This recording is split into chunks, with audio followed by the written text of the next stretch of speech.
Never doubt that a small group of thoughtful, committed citizens can change the world. Indeed, it's the only thing that ever does.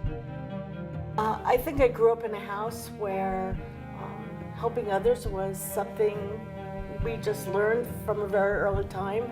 My parents used to tease me when I was in high school that they should always have an extra place at the table because they never knew who I'd be bringing home, and that's because of how they taught me. And I can still remember my father saying to me, "Do unto others as you will have them do unto you."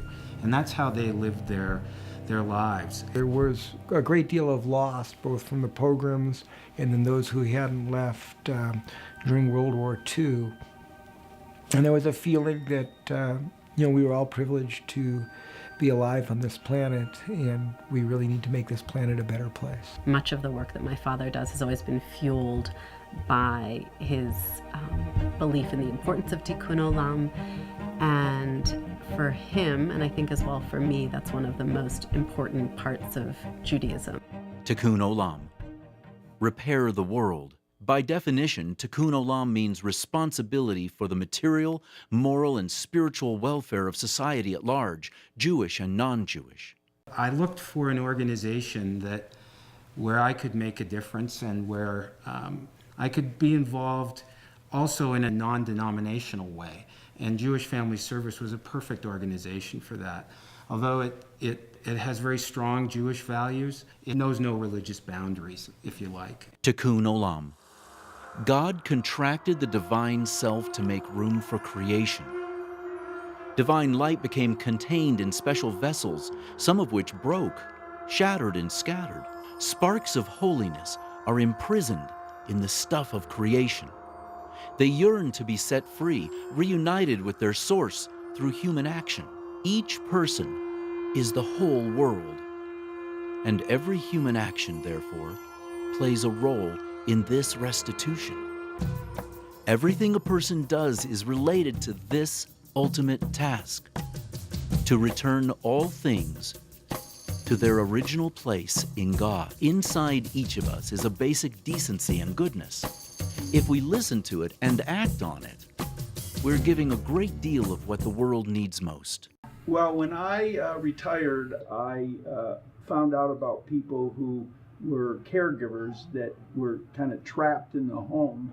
And so I started volunteering by calling them up and saying, why don't you tell me if a couple hours I can come and let you go out and shop and get your hair done or whatever it be.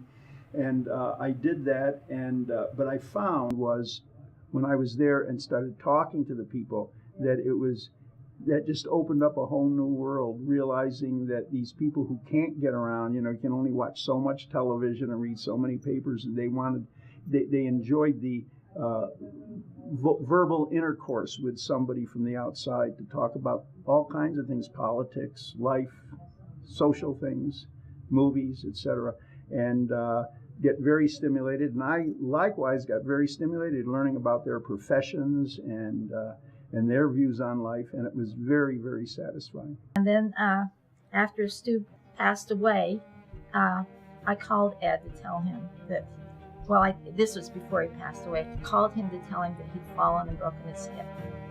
And then, everything I told him, he turned into positive terms. And by the time I finished talking to him, I just felt so relieved, like the world's not coming to an end. And, I just thought that was the most amazing ability.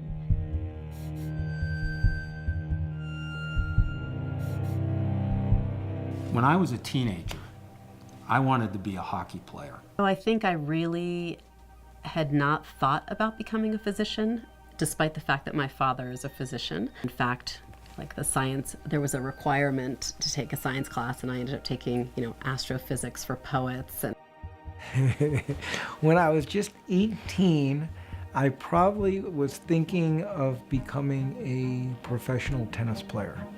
I think that seminal moment was when I was eating lunch with my dad. He had taken me out to lunch shortly after I had finished college and was feeling a little bit directionless.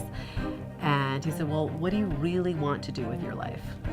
And I said, "Well, I think I want to become a doctor." And it was sort of the first time I had heard it myself. By the time Mara Rabin entered medical school, She already had a desire to help marginalized and underserved populations. Summer after my first year of medical school, I had the opportunity to work with a family physician in a small town outside of Beersheba in Israel.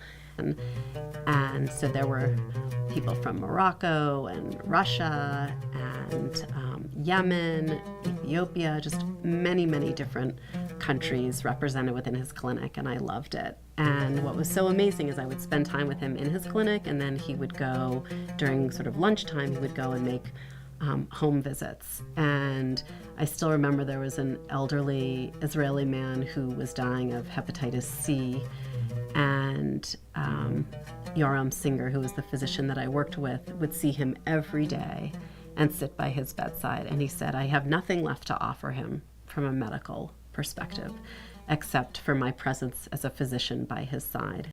My fourth year of medical school, I did a rotation in Denver that was in a teen mom's clinic.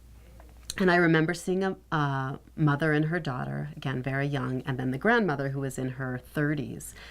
And I was taking a family history, and there was a very strong history of breast cancer.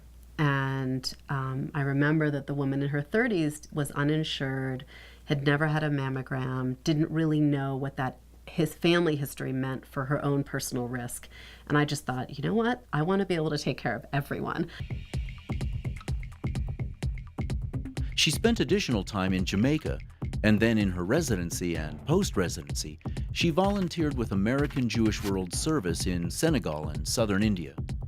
Today, as the medical director of Utah Health and Human Rights, Dr. Rabin has become the ultimate advocate for many who have experienced severe trauma. I met with a physician, Cynthia Willard, who was also a family physician, and she was doing a needs assessment of the health providers who are providing health care to refugees. And I met with her, and she said, well, do you know about the prevalence of torture in refugee populations? And I was like, what? No. And so as soon as I learned about that, it was sort of the light bulb went on. It's like, oh, this is why some people are so symptomatic. And of course I knew that refugees had experienced enormous traumas in their journey to safety, but learning about the impact of torture really made me understand that it was sort of this whole other type of trauma, a much more profound impact on the health of an individual. They have more complex needs, and many of those needs are mental health needs, but there's also a whole host of other needs, right? You think of Maslow's hierarchy of needs. So they need food, they need shelter. Healthcare comes a little bit lower down. And so without Utah Health and Human Rights, my work as a single physician is much, much harder, and I think ultimately nowhere near as productive or successful for the individual patient. So I was really committed to making sure that Utah Health and Human Rights could survive. When I came here first time, I was really stressed out and depressed. My feel was really bad and horrible.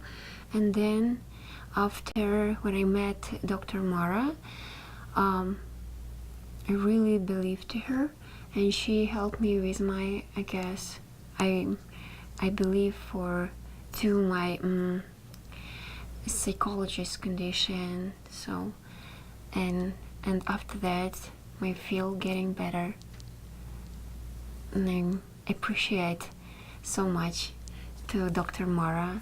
The first time I remember I came to Salt Lake City, the first time we stepped here, it was a little bit confusing because you were approaching a new world. You don't know what you're going to face here. I mean, we did read a lot about the United States, and I did do some research about Utah, but yet still everything was so different. And then we did have some medical issues, and luckily Dr. Rabin was our primary care provider. So we met with her, and she helped solve so many problems. UHHR does provide a lot of services to those people. I mean, literally we connect them with legal services, we provide all the services that they really needed, and we have so many beautiful, successful stories afterwards.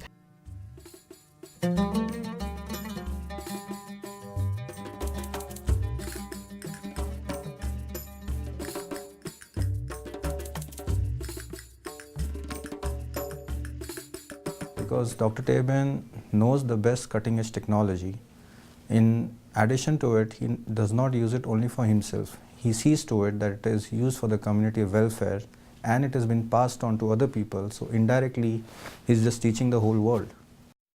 Most people would agree that climbing Mount Everest or being the fourth person in the world to climb the 7 summits would be enough of an accomplishment for a lifetime. But not Dr. Jeffrey Tabin. He has set his sights much higher than that.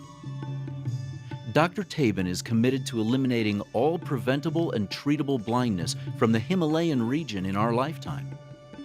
He co-founded the Himalayan Cataract Project, which has restored sight to many people, and has trained eye care teams in several areas of the developing world. One quote that does inspire me in my work is something that was told to me in Nepal. You get old, your hair turns white, your eye turns white, and then you die. It's inevitable. And that's something that I hope will not be inevitable in the poor places in the world in the future. It was there that I saw the miracle of cataract surgery, and seeing people who are absolutely blind, depressed, really just kind of waiting to die, and a real burden on society. Another Nepali term for a blind person is a mouth with no hands. And in a subsistence agrarian community, a mouth with no hands is a huge burden to the family.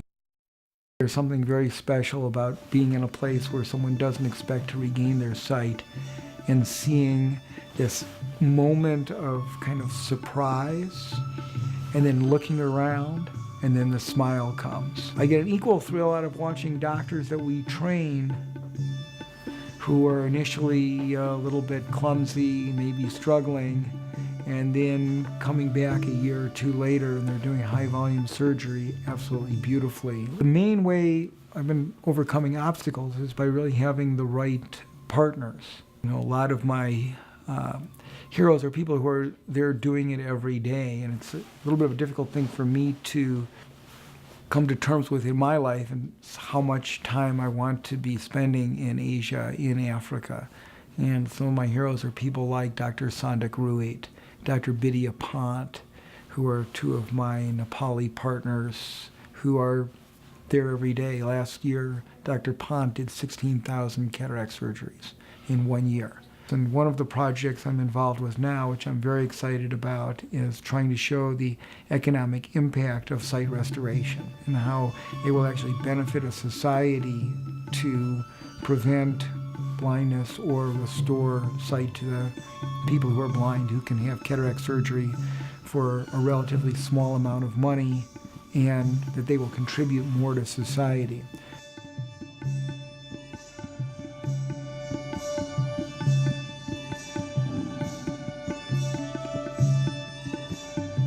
The patient trusts him with their lives, with their eyes, life, everything. So what Dr. Tabin says, they do it. It just comes out of the passion for your patients. I think first you have to do what you love.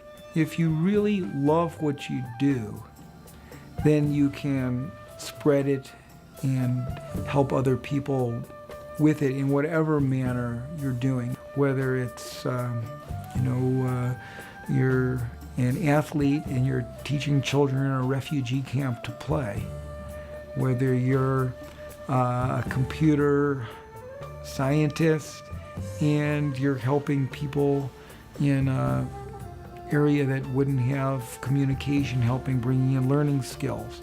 Or whether you're just sitting and helping and tutoring a single individual person, you can make a big, big difference if you love what you're doing and then begin looking outward. Repair the world. I like to think of it and take it a step further. It's really enriching the world. Jewish Family Service, we're a small organization, and we are pretty impactful in our community because we have a staff and a board that think just like David.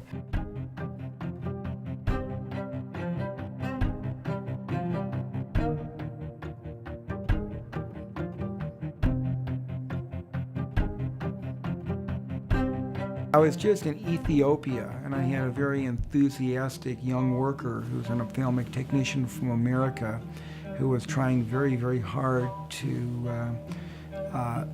get more into the Ethiopian culture, and he was learning words and wrote down words, and the way he was helping move the patients on and off the table, and the way you tell an Ethiopian person to stay still and be quiet is Simbalu. And so he wrote that down phonetically for himself, but instead of Simbalu, he wrote Zimbalu.